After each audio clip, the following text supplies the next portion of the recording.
Picture चालू करो बे। चलो भाई देखो अब मैं क्या करता हूँ। अब राजकुमार भाटी जी, अखिलेश जी क्यों जा रहे हैं अचानक बंगाल कोलकाता? अखिलेश जी इसलिए बंगाल जा रहे हैं कि बंगाल में चुनाव नहीं हुआ है, बंगाल में लोकतंत्र को लूटा गया है। बंगाल के 10 अनियमितताएं हैं जिनका जवाब किसी के पास नहीं है। अभी आरपी सिंह जी ने कहा, मैं तो सुन के एकदम शॉक्ड हूं, जो भारतीय जनता पार्टी के पक्ष में न बोले उसे शहरी नक्सल बता देंगे। योगेंद्र यादव जैसे शालीन व्यक्ति के लिए, बुद्धिमान व्यक्ति के लिए आरपी सिंह जी ने एक झटके में कह दिया कि शहरी नक्सल का जवाब मैं नहीं देता। ये किस तरह का समाज भारतीय जनता पार्टी बनाना चाह रही है, किस दिशा में इस देश को लेकर जाना चाह रही है। अखिलेश यादव जी ने आज लखनऊ में प्रेस कॉन्फ्रेंस की, उन्होंने 10 उदाहरण दिए, बाकायदा डॉक्यूमेंट्री प्रूफ दिए कि कहां धांधली हुई है, किस तरह धांधली हुई है। क्या कोई इस बात का जवाब दे सकता है कि ये जो 27 लाख वोटर डाउटफुल वोटर बना के उन्हें वोट डालने से क्यों रोका गया? क्या इसका जवाब किसी के पास है? ये 5 लाख वोटर जो आप आरपी सिंह जी कह रहे थे, वो फाइनल लिस्ट आने के बाद जोड़ दिए गए, किसी को पता ही नहीं है कैसे जुड़े। और आप चाहे 5 लाख वोट से 100 सीटें जीती जा सकती हैं, 50-50 वोट से 100 वोट से भी सीट जीती जाती है। ये गुणा भाग करना कि खाली 24 सीटों पे फर्क पड़ा है, 25 पे पड़ा है, ये नहीं, सवाल ये नहीं है। पश्चिम बंगाल के चुनाव के दरमियान जो अनियमितताएं हुई हैं वो सबके सामने हैं। जिस तरह से बदनाम और आरोपित IAS IPS को पर्यवेक्षक बना के वहां भारतीय बीजेपी शासित राज्यों से उन्हें वहां भेजा गया और पर्यवेक्षण का काम करने के बजाय विरोधी पार्टियों के प्रत्याशियों के घर जाके उन्हें धमकी दे रहे हैं।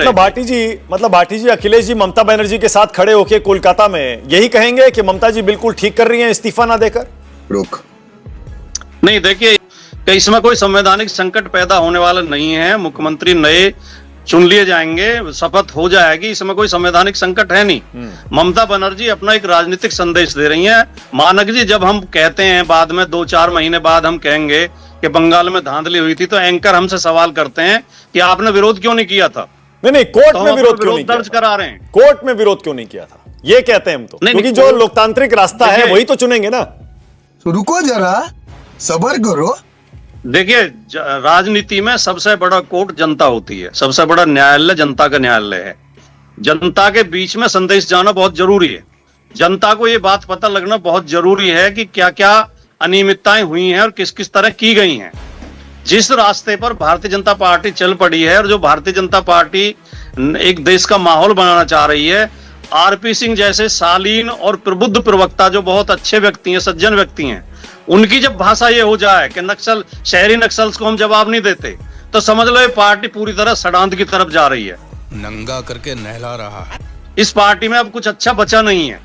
ये पार्टी जो है सहिष्णु नहीं रह गई है, इतनी असहिष्णु हो गई है कि उसे विपक्ष के स्वर पसंद ही नहीं है। भाटी जी, विपक्ष की आवाज सुनना ही नहीं चाहता। भाटी जी, ऐसा लग रहा है और बीजेपी के बहुत से नेता कह रहे हैं कि बंगाल और असम की बीजेपी की पुदुचेरी की जीत देखकर यूपी वाले परेशान हो गए, यूपी वाले बौखला गए, और इसीलिए देखिए अब ये सारे के सारे मिलके एक ग्रुप बना रहे हैं जो इंडिया गठबंधन कहा जाता है, और सारे के सारे बेईमानी का आरोप लगा रहे हैं, रो रहे हैं। आपकी औकात बता रहा हूं सर, बुरा नहीं मानना सर। भाटी जी, और इसीलिए अखिलेश जी चले बंगाल।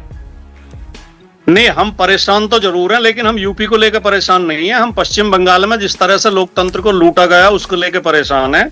और अगर हारे हुए लोग या विपक्ष के लोग एक ग्रुप बना रहे हैं तो ये भारतीय लोकतंत्र के लिए बहुत शुभ संकेत है। लोकतंत्र इसी तरह चलता है।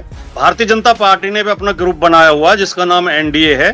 पार्टियों का इकट्ठा होना, पार्टियों का एक जो है गठबंधन बनाना, ये कोई आश्चर्यजनक बात नहीं है। ये अब भारत की राजनीति उस मोड़ पे है कि अकेले कोई भी पार्टी शासन करने में अक्षम है। अब गठबंधन ही चल रहे हैं। ठीक है, आरपी सिंह जी बोलिए। अगर हम ग्रुप बस हवा निकल